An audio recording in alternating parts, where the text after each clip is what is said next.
तो स्टूडेंट्स इस टॉपिक को हम कुछ इस तरह से स्टार्ट करते हैं कि according to Newton first law, जब कोई एक बॉडी स्ट्रेट लाइन में स्ट्रेट पाथ में विद यूनिफॉर्म वेलोसिटी मूव करता है तो उसकी वेलोसिटी को मेंटेन रखने के लिए किसी भी एक्सटर्नल फोर्स की ज़रूरत नहीं पड़ती, बल्कि वो बॉडी स्ट्रेट लाइन में यूनिफॉर्म वेलोसिटी से मूव करता चला जाता है। इसी तरह से अगर कोई बॉडी सर्कुलर पाथ में यूनिफॉर्म वेलोसिटी से मूव करता है तो हमें ये चीज़ देखने को मिलती है कि सर्कुलर पाथ में उसकी वेलोसिटी की मैग्नीट्यूड तो कांस्टेंट रहती है, मतलब कि स्पीड तो कांस्टेंट है, लेकिन सर्कुलर पाथ के हर पॉइंट पे जो वेलोसिटी की डायरेक्शन है स्टूडेंट्स, उसमें क्या आ रहा है, चेंज आ रहा है। तो वेलोसिटी की डायरेक्शन में क्या आ रहा है, चेंज आ रहा है। तो अब यहाँ पे according to Newton second law ये बात देखने को मिल रही है कि अगर वेलोसिटी की डायरेक्शन में चेंज आ रहा है तो फिर यहाँ पे कोई एक्सटर्नल फोर्स भी एक्ट कर रही होगी। तो अगर स्टूडेंट्स एक्सटर्नल फोर्स एक्ट कर रही है तो फिर यहाँ पे एक्सेलरेशन भी प्रोड्यूस हो रहा होगा। यही बात हमने चैप्टर नंबर 3 में कुछ इस तरह से डिस्कस की थी कि अगर वेलोसिटी की मैग्नीट्यूड में चेंज आए, चाहे इंक्रीजिंग चाहे डिक्रीजिंग, तो इसका मतलब वहाँ पे एक्सेलरेशन प्रोड्यूस हो जाता है। और अगर वेलोसिटी की मैग्नीट्यूड में चेंज नहीं आता बल्कि वेलोसिटी की डायरेक्शन में चेंज आ रहा हो तब भी एक्सेलरेशन प्रोड्यूस हो जाता है। तो यहाँ पे देखें, वेलोसिटी की मैग्नीट्यूड में तो चेंज नहीं आ रहा, स्पीड कांस्टेंट है, लेकिन स्टूडेंट्स सर्कुलर पाथ के हर पॉइंट पे वेलोसिटी की डायरेक्शन में चेंज आ रहा है। तो अगर वेलोसिटी की डायरेक्शन में चेंज आ रहा है तो इसका मतलब यहाँ पे एक्सेलरेशन प्रोड्यूस होगी और according to Newton second law यहाँ पे फोर्स भी एक्ट कर रही होगी।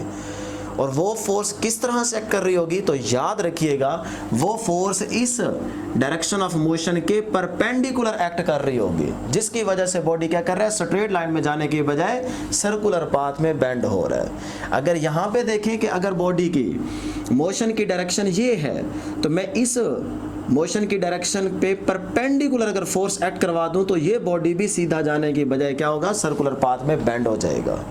इसी चीज़ को हमने यहाँ पे डिस्कस किया हुआ है कि जो आपका पार्टिकल सर्कुलर पाथ में मूव कर रहा था विद कांस्टेंट स्पीड, तो हमने देखा कि उसकी स्पीड तो कांस्टेंट है लेकिन हर पॉइंट पे वेलोसिटी की डायरेक्शन में चेंज आ रहा था। तो अब लेट करते हैं वो पार्टिकल यहाँ पे है जिसकी स्पीड कांस्टेंट है, लेकिन इस पॉइंट पे उस पार्टिकल के वेलोसिटी की जो डायरेक्शन है वो क्या है, टेंजेंट टू द पॉइंट। तो ये वेलोसिटी की डायरेक्शन है। अब टेंजेंट क्या होता है कि कर्व पाथ में किसी पॉइंट को टच करते हुए लाइन, वो आपका टेंजेंट कहलाती है। तो इस पॉइंट पे अगर आपका पार्टिकल मौजूद है तो टेंजेंट ये होगा, तो यही आपके पास टेंजेंशियल वेलोसिटी की डायरेक्शन है। तो अब अगर वेलोसिटी की डायरेक्शन ये है तो इस डायरेक्शन के परपेंडिकुलर एक फोर्स एक्ट कर रही होगी जो पार्टिकल को इस डायरेक्शन में जाने की बजाय क्या करेगी, कर्व्ड पाथ में बेंड कर देगी। इसी तरह पार्टिकल यहाँ पे पहुंचेगा, वेलोसिटी की डायरेक्शन ये है, तो अगर पार्टिकल इस डायरेक्शन में निकलना चाहेगा तो ये फोर्स क्या करेगी, उस पार्टिकल को सीधा जाने के बजाय कर्व्ड पाथ में बेंड कर देगी। इसी तरह से पार्टिकल यहाँ पहुंचा, अब पार्टिकल की जो वेलोसिटी की डायरेक्शन होगी वो ये होगी। अब पार्टिकल इस स्ट्रेट लाइन में निकलना चाहता है लेकिन इस डायरेक्शन ऑफ मोशन के परपेंडिकुलर फोर्स एक्ट कर रही होगी, वो ये है। तो ये फोर्स क्या करेगी, उसको सीधा जाने के बजाय कर्व्ड पाथ में बेंड कर देगी। इसी तरह से पार्टिकल यहाँ पे पहुंचा, वेलोसिटी की डायरेक्शन ये है, पार्टिकल इस डायरेक्शन में जाना चाहता है लेकिन इस डायरेक्शन पे एक परपेंडिकुलर फोर्स होगी जो फोर्स इसको क्या करेगी, सीधा जाने के बजाय पार्टिकल को सर्कुलर पाथ में बेंड कर देगी।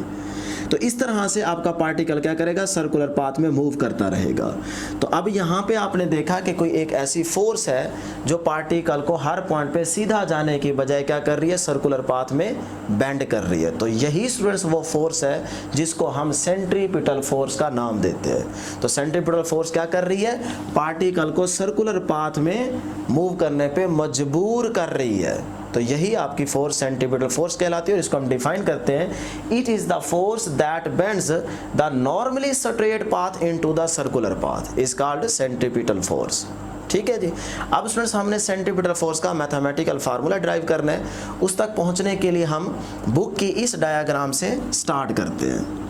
लेट करें जी हमारा पार्टिकल यूनिफॉर्म वेलोसिटी से सर्कुलर पाथ में मूव कर रहा था, तो सर्कल का ये सेंटर है, सेंटर से लेके सर्कल के सरकमफ्रेंस तक का जो डिस्टेंस होता है उसे हम रेडियस का नाम देते हैं। अब स्टूडेंट्स आपको मालूम है कि अगर सरकमफ्रेंस के किसी भी दो पॉइंट्स के बिटवीन का जो पोर्शन होता है उसे हम आर्क लेंथ का नाम देते हैं। तो ए एंड बी के बिटवीन ये वाला जो पोर्शन है इसको हम आर्क लेंथ का नाम देंगे। ठीक है जी।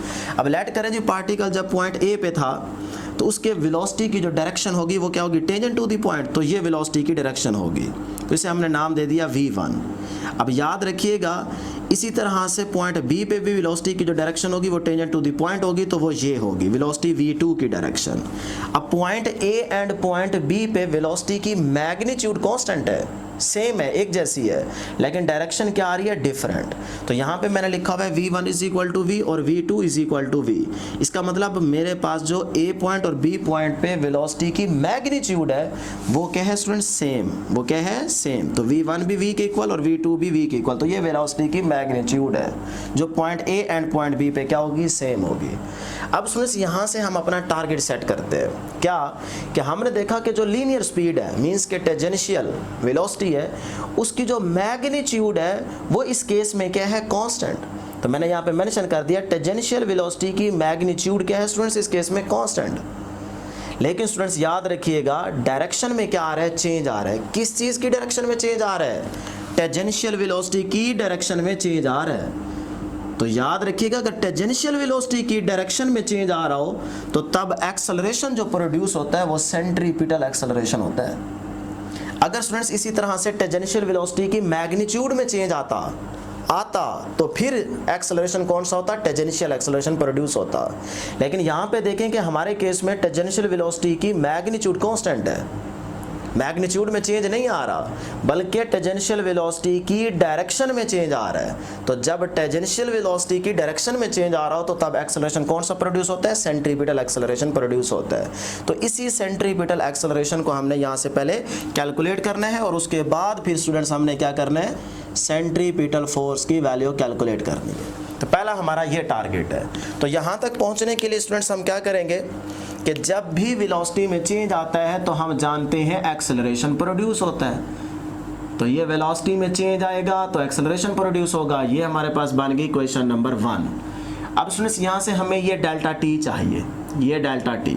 तो इस डेल्टा टी को कैसे कैलकुलेट करेंगे, देखें स्टूडेंट्स, अगर आपका particle point A to point B move करता है तो ये उसने डिस्टेंस कवर किया जो कि आर्क लेंथ के इक्वल है, और उसे ए टू बी जाते हुए कुछ ना कुछ थोड़ा बहुत टाइम ज़रूर लगेगा। तो वो डेल्टा टी हमने कैलकुलेट करना है। तो कैसे कैलकुलेट करेंगे जी, एज वी नो दैट, जैसा कि हम जानते हैं क्या students, S is equal to V multiply by delta T, यही क्वेश्चन होती है। यहाँ से हमें चाहिए डेल्टा टी। तो स्टूडेंट्स डेल्टा टी अपनी जगह पे और ये एस अपनी जगह पे डिवाइड बाय ये वी मल्टीप्लाई हो रहा है, इस साइड पे आके क्या हो जाएगा, डिवाइड हो जाएगा।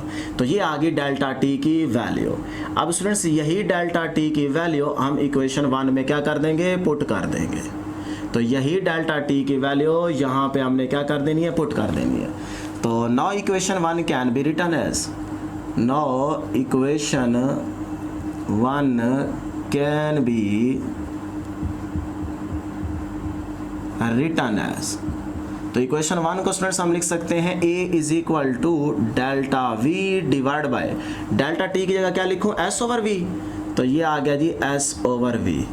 अब स्टूडेंट्स ये v ऑटोमेटिकली ऊपर आ जाएगा, मल्टीप्लाई हो जाएगा।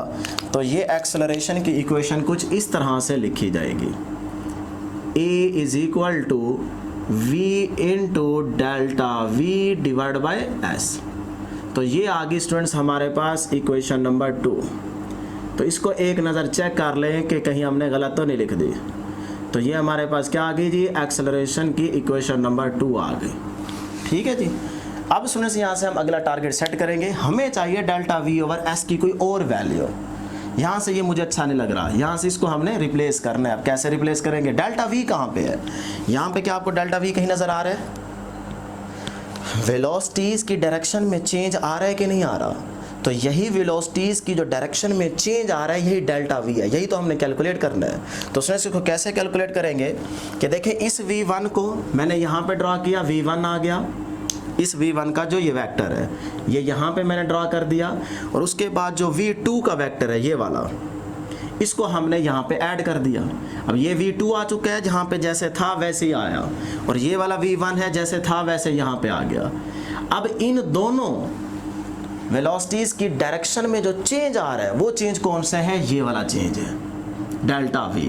यानी कि अगर मैं v1 को इस v2 की डायरेक्शन में लेके आना चाहता हूँ तो मुझे इतना चेंज चाहिए, सही हो गया। तो यही चेंज हमने कैलकुलेट करना है। तो याद रखिएगा इन दोनों वेलोसिटीज के बिटवीन जो बनने वाला एंगल है वो भी क्या है, थीटा, और यहाँ पे दो रेडियाई के बिटवीन सेंटर पे बनने वाला जो एंगल है वो भी क्या है स्टूडेंट्स, थीटा। और ये थीटा दोनों क्या होंगे, इक्वल होंगे। याद रख लें इक्वल होंगे, ये मैं बाद में बात करता हूँ, पहले हम इस डेल्टा वी को कैलकुलेट कर लें। ये वैसे फर्दर स्टेप हम कर रहे हैं इस डेल्टा वी को कैलकुलेट। अगर आप इसको करना चाहें तो कर सकते हैं, अदरवाइज ज़रूरत नहीं है। लेकिन आप समझ लें कि ये चेंज हमें कैसे मिलेगा। स्टूडेंट्स ज़रा गौर करें कि इन 3 वेक्टर्स में से रिजल्टेंट कौन सा है। v1 वेक्टर है, डेल्टा v वेक्टर है और v2 वेक्टर है। इन 3 में से रिजल्टेंट कौन सा है। रिजल्टेंट के लिए कंडीशन होता है फर्स्ट के टेल से टेल ऐड हो और लास्ट के हेड से हेड ऐड हो। तो ये है रिजल्टेंट v2। इसको गौर से देखें, इस वेक्टर की टेल से रिजल्टेंट की टेल ऐड है और इस वेक्टर के हेड से हेड ऐड है। तो ये होगा आपका रिजल्टेंट। तो रिजल्टेंट को कैसे लिखते हैं, v2 is equal to v1 plus delta v। अब हमें यही रिजल्ट अपना चेंज चाहिए था ना, वेलोसिटीज की डायरेक्शन में जो चेंज है हमने यही कैलकुलेट करना था। तो ये डेल्टा v अपनी जगह पे और ये v2 अपनी जगह पे, v1 ऐड हो रहा था, इधर जाके क्या हो जाएगा, v2 के साथ सब्ट्रैक्ट हो जाएगा। तो ये आ गया v1। तो ये वो चेंज आ गया वेलोसिटीज की डायरेक्शन में जो हमें चाहिए था। इसका मतलब अगर मैं v1 को v2 की डायरेक्शन में लेके आना चाहता हूँ तो मुझे इतना चेंज चाहिए, इतना चेंज चाहिए। ठीक है जी। तो अब स्टूडेंट्स यहाँ से हमने एक चीज़ याद रखनी है कि ये भी हमारे पास एक ट्राइंगल है वेक्टर की फॉर्म में, और यहाँ पे भी हमारे पास ये एक ट्राइंगल है ओ ए बी, ये भी एक ट्राइंगल है, और ये पी क्यू आर भी एक ट्राइंगल है। लेकिन यहाँ पे याद रखिएगा कि ये जो एंगल है थीटा, ये बहुत स्मॉल लिया जा रहा है। यानी कि ये एंगल थीटा हम तब ले रहे हैं जब हमारा टाइम जो है ये अप्रोच कर रहा होगा ज़ीरो को। डेल्टा टी की जो वैल्यू है ये जब अप्रोच कर रही होगी ज़ीरो को, तब हमने ये एंगल थीटा कंसीडर किया है। ठीक है जी। तो अब इसका मतलब ये एंगल थीटा जो कि दो रेडियाई के बिटवीन बन रहे हैं, और ये एंगल थीटा दो साइड्स के बिटवीन आ रहा है, ये दोनों ट्राइंगल में ये एंगल थीटा इक्वल होंगे, एक जैसे होंगे। अगर ये एंगल लेट करो 30 है तो ये भी 30 होगा, अगर ये एंगल 40 है तो ये एंगल भी 40 होगा। ठीक है। तो यहाँ से याद रख ले, जब भी दो ट्राइंगल्स का एंगल सेम हो, दो साइड्स के बिटवीन इक्वल हो, तो फिर उन ट्राइंगल्स को हम आइसोसेलेस ट्राइंगल का नाम देते हैं। आइसोसेलेस ट्राइंगल्स ऐसी ट्राइंगल्स जिनकी दो साइड्स के बिटवीन एंगल इक्वल हो, एक जैसा हो। लेकिन याद रख ले, तो आइसोसेलेस ट्राइंगल ऐसी ट्राइंगल होती हैं जिनकी साइड्स को तो आप चेंज कर सकते हो, लेकिन उन साइड्स की रेशो को आप डिस्टर्ब ना कर सके। उनकी साइड्स की दो कोई भी एडजेसेंट साइड्स हो सकती हैं, तो उन दो एडजेसेंट साइड्स की जो रेशो हो वो क्या हो, सेम हो, एक जैसी हो, इक्वल हो, तो उनको आप डिस्टर्ब ना कर सकें। ऐसी ट्राइंगल्स को हम आइसोसेलेस ट्राइंगल्स का नाम देते हैं। तो ये भी दोनों ट्राइंगल हमारे पास क्या है, आइसोसेलेस ट्राइंगल है। क्यों स्टूडेंट्स, इनके बिटवीन जो बनने वाला एंगल है वो क्या है, एक जैसा, इक्वल है। तो इसीलिए इन दो ट्राइंगल्स की जो दो एडजेसेंट साइड्स की रेशो होगी वो इक्वल होगी, और उनको हम डिस्टर्ब नहीं कर सकते। साइड्स को डिस्टर्ब किया जा सकता है, लेकिन ट्राइंगल की साइड्स की रेशो को डिस्टर्ब हम नहीं कर सकते अगर वो आइसोसेलेस ट्राइंगल्स हों तो। क्लियर हो गया। तो अब हम ये कह सकते हैं कि ये दोनों ट्राइंगल्स क्या होंगी, सिमिलर, क्योंकि इनके बिटवीन बनने वाला एंगल क्या है, सेम। तो हम यहाँ पे लिखते हैं एज, जैसा के, क्या लिखेंगे students, triangle O A B and triangle P Q R similar students, are similar. अब स्टूडेंट्स याद रखिएगा, अगर ये दोनों सिमिलर हैं तो जो हमारा डेल्टा टी है टाइम, वो अप्रोच कर रहा है ज़ीरो को, ये भी याद रखिएगा। और फिर जो एंगल है थीटा वो क्या लिया जा रहा है, बहुत स्मॉल। एंगल थीटा क्या लिया जा रहा है, स्मॉल। ठीक है। तो अगर स्टूडेंट्स डेल्टा टी अप्रोच कर रहा है ज़ीरो को और एंगल बहुत स्मॉल लिया जा रहा है, तो इसका मतलब होगा कि इस ट्राइंगल में जो दो साइड्स की रेशो होगी, एक ये वाली ए बी साइड और एक ये रेडियस वाली आर, चाहे ये ले लें चाहे ये ले लें, तो हम ये ले लेते हैं। तो अब ये जो ए बी साइड है उसमें देखें यहाँ पे हमारे पास कर्व्ड पाथ भी आ रहा है और स्ट्रेट पाथ भी आ रहा है, तो मैं कौन सा लूँगा, तो यहाँ पे कंफ्यूज नहीं होना, हम क्या कह रहे हैं, डेल्टा टी अप्रोच कर रहा है ज़ीरो को, तो बहुत थोड़े टाइम के लिए, एक लम्हे के लिए जो इन दो रेडियाई के बिटवीन एंगल थीटा होगा वो बहुत स्मॉल होगा। तो जिसकी वजह से जो कर्ड पाथ होगा यानी कि जो आर्क लेंथ होगी ये क्या बन जाएगी, एक स्ट्रेट लाइन बन जाएगी, यानी कि पोजीशन वेक्टर बन जाएगा यूं कह ले। तो जब भी आपका एंगल बहुत स्मॉल लिया जाए तो जो आपकी आर्क लेंथ होती है ये क्या बन जाती है, एक स्ट्रेट लाइन बन जाती है। तो इसीलिए हम इसको एक दूसरे के इक्वल कह सकते हैं क्योंकि एंगल बहुत स्मॉल लिया जा रहा है। तो मैं यहाँ पे कह सकता हूँ कि जब डेल्टा टी अप्रोच करेगा ज़ीरो को तो फिर जो हमारे पास ए बी पाथ होगा, ए बी स्ट्रेट लाइन होगी, ये ए बी कर्व्ड पाथ के क्या होगी, इक्वल होगी, और ये दोनों इक्वल हम कर देंगे एक डिस्टेंस s के। ठीक हो गया जी। अब स्टूडेंट्स यहाँ से हम रेशो कैलकुलेट करते हैं दोनों साइड्स की।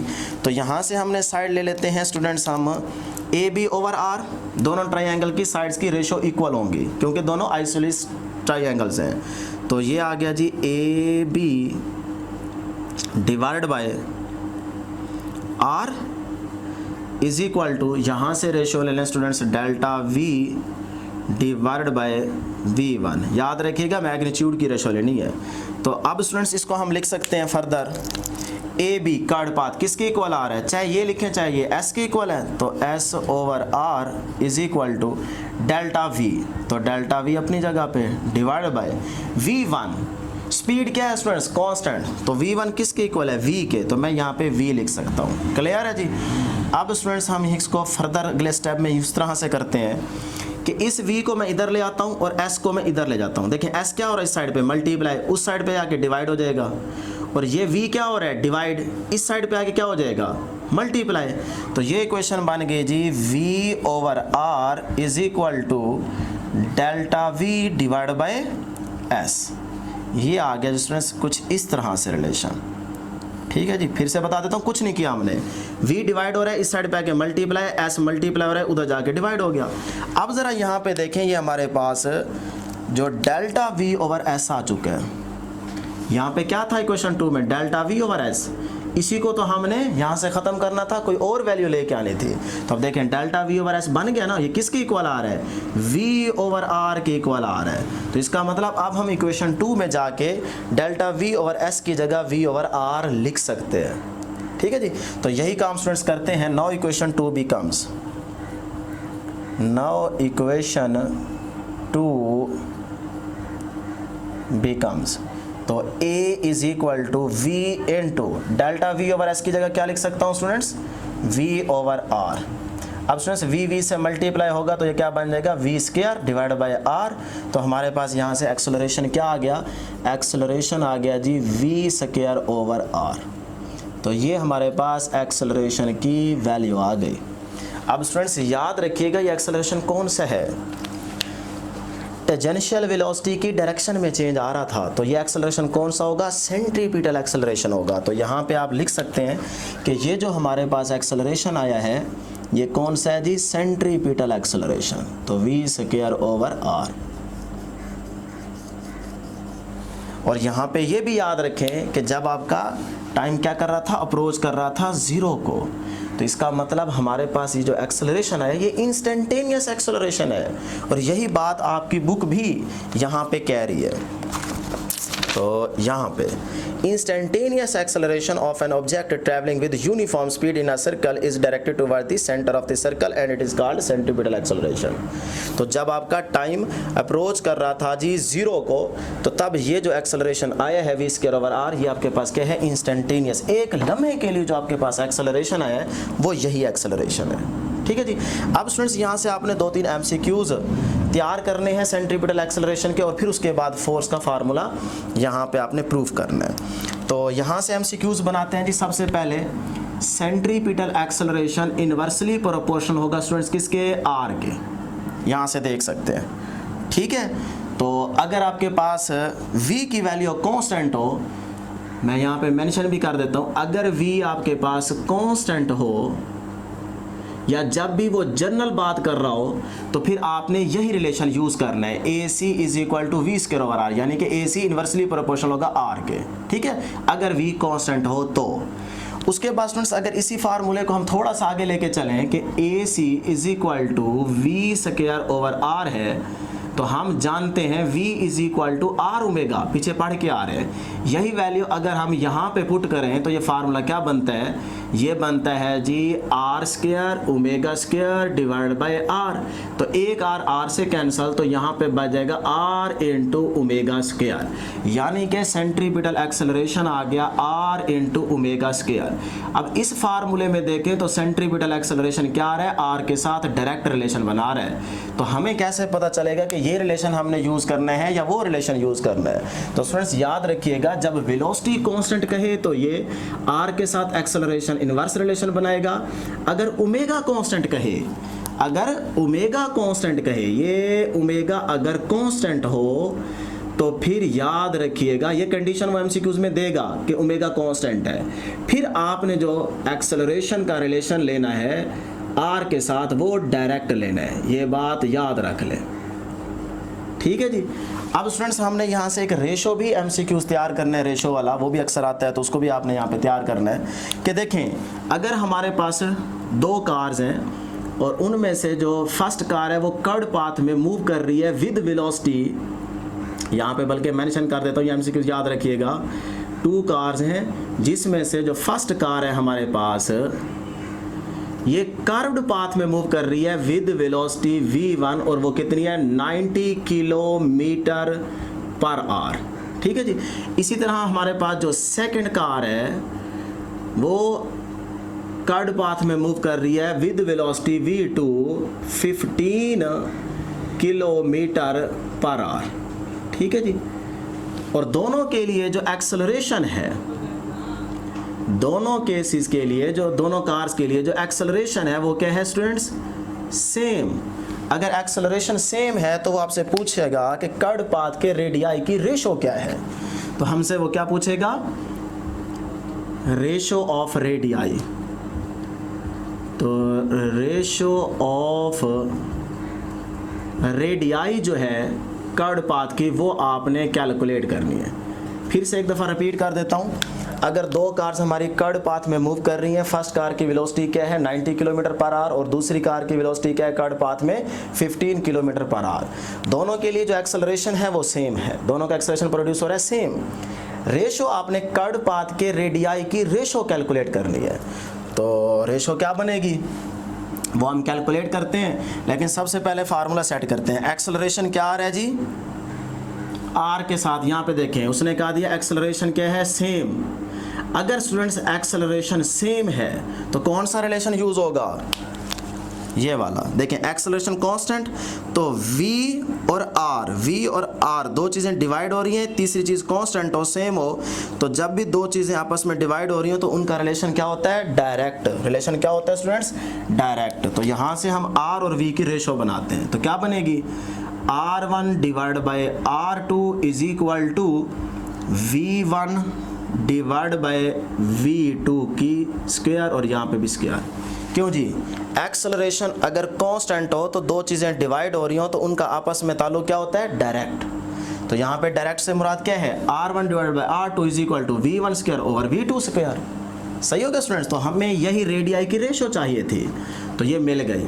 v1 कितना है 90 डिवाइड बाय 15, तो इधर भी स्क्वायर है इधर भी स्क्वायर, होल का स्क्वायर बन जाएगा। तो इसको अगर स्टूडेंट्स आप सॉल्व करेंगे तो ये आ जाएगा 36/1।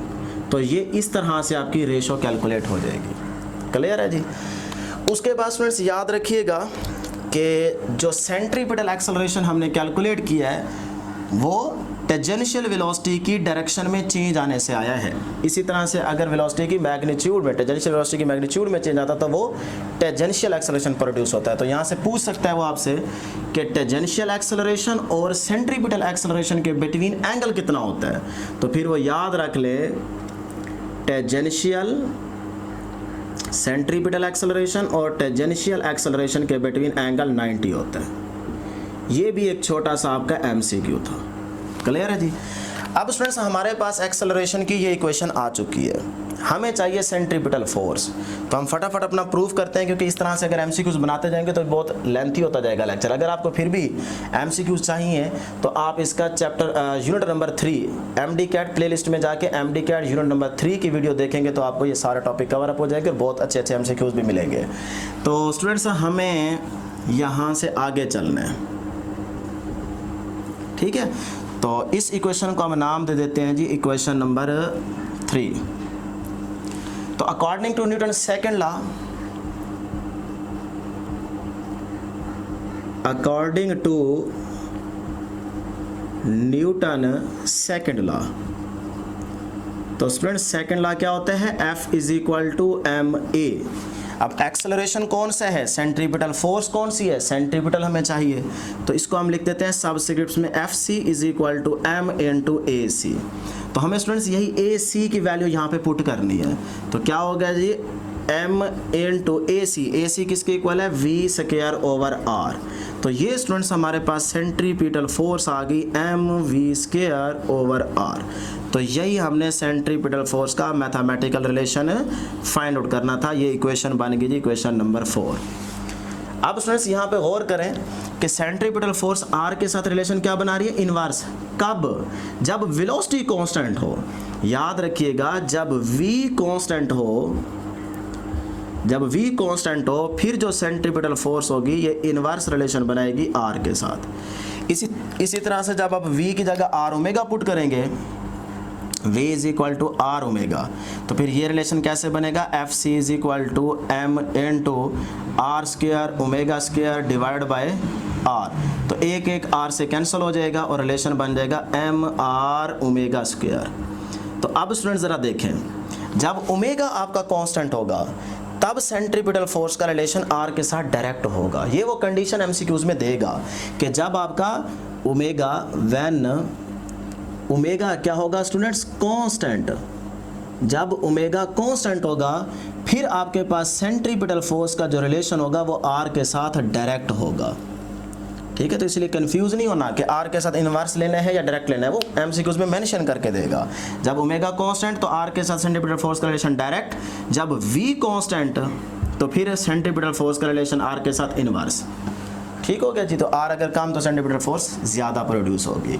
अब स्टूडेंट्स यहाँ से हम आगे चलते हैं कि एक्सेलरेशन की भी वेक्टर फॉर्म देखते हैं यहाँ पे, और सेंट्रीपिटल फोर्स की भी वेक्टर फॉर्म देखते हैं, ठीक है। फिर उसके बाद हम work done by centripetal force calculate करते हैं। तो यहाँ पे स्टूडेंट्स मैं इसको यहाँ से मिटा देता हूँ और यहाँ पे हम दोनों की वेक्टर फॉर्म देखते हैं और साथ में work done by centripetal force भी कैलकुलेट करते हैं, क्योंकि वो भी आपका इंपॉर्टेंट एमसीक्यूज है। तो यहाँ पे हम मेंशन करते हैं जी centripetal acceleration in vector form students. तो सेंट्रीपिटल एक्सेलरेशन का भी हमने फार्मूला कैलकुलेट किया, A C is equal to V square over R. तो स्टूडेंट्स यहाँ पे आपने नेगेटिव साइन यूज कर देना है इन वेक्टर फॉर्म, या फिर इसको अगर आप यूनिट वेक्टर की फॉर्म में लिखना चाहते हैं तो ये लिखा जाएगा A C is equal to minus V square over R into R unit vector. तो ये आपके पास क्या आ गई, यूनिट अपना सेंट्रीपिटल एक्सेलरेशन की वेक्टर फॉर्म आ गई in term of unit vector, ठीक हो गया जी। अब स्टूडेंट्स ये नेगेटिव साइन क्या बता रहा है, नेगेटिव साइन ये शो कर रहा है कि सेंट्रीपिटल एक्सेलरेशन की जो डायरेक्शन है वो ऑलवेज टुवर्ड द सेंटर होगी। कैसे कि देखें, अगर हमारे पास एक बॉडी सर्कुलर पाथ में मूव कर रहा था, ठीक है, तो सर्कल के सेंटर से लेके सरकमफ्रेंस तक का डिस्टेंस क्या होता है, रेडियस r। तो इसकी डायरेक्शन क्या होगी ये, और अब सेंट्रीपिटल एक्सेलरेशन की डायरेक्शन क्या है, टुवर्ड द सेंटर। तो अब जरा यहाँ पे गौर करें, आपने क्लास 11 चैप्टर नंबर 2 में पढ़ा है, जैसे आई यूनिट वेक्टर का अपोजिट क्या होता है, माइनस का आई। इसी तरह जे का अपोजिट क्या होता है, माइनस का जे, ऐसे ही होता है ना। अब यहाँ पे इस आर का जो अपोजिट होगा, देखें आर का जो अपोजिट है तो वो नेगेटिव होगा ना, तो इसीलिए स्टूडेंट्स यहाँ पे एक्सेलरेशन के साथ नेगेटिव साइन यूज किया हुआ है, ठीक है जी। उसके बाद अगर हम बात करें सेंट्रीपिटल फोर्स की वेक्टर फॉर्म, तो यहाँ पे मेंशन कर देता हूँ जी centripetal force in vector form. तो स्टूडेंट्स वेक्टर फॉर्म क्या होगी सेंट्रीपिटल फोर्स की, Fc is equal to minus का mv² ओवर r। और अगर इसे आप यूनिट वेक्टर की फॉर्म में लिखना चाहते हैं तो फिर ये स्टूडेंट्स आप इस तरह से लिखेंगे माइनस का mv² over r into r unit vector. तो ये आपके पास क्या आ गया जी, वेक्टर फॉर्म आ गई सेंट्रीपिटल फोर्स की। अब नेगेटिव साइन क्या बता रहा है कि सेंट्रीपिटल फोर्स की डायरेक्शन क्या होगी, टूवर्ड द सेंटर। तो इसी तरह आप यहाँ पे कह सकते हैं कि अगर ये हमारे पास एक बॉडी सर्कल में मूव कर रहा था तो ये उसके r की डायरेक्शन है और सेंट्रीपिटल फोर्स की डायरेक्शन टूवर्ड दी सेंटर होगी। तो देखें r का अपोजिट है ना Fc, तो इसीलिए यहाँ पे नेगेटिव साइन यूज़ किया हुआ है। क्लियर हो गया जी। तो अब स्टूडेंट्स हम वर्क डन कैलकुलेट करते हैं बाय सेंट्रीपिटल फोर्स।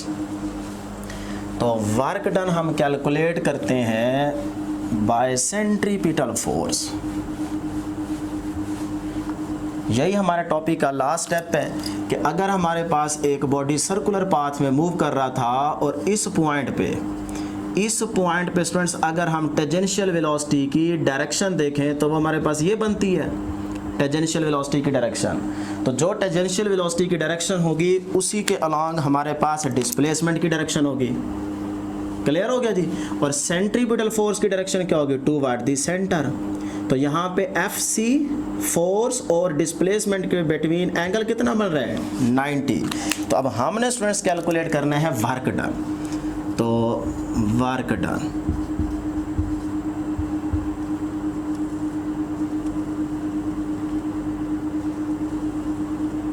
ठीक है जी।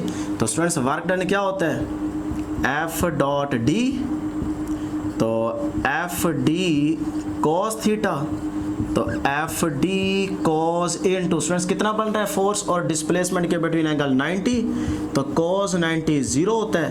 तो ये सारा क्या हो जाएगा, जीरो को किसी भी चीज़ से मल्टीप्लाई आंसर जीरो, तो सारा जीरो हो गया। तो वर्क क्या आ गया जी, जीरो। इसका मतलब सेंट्रीपिटल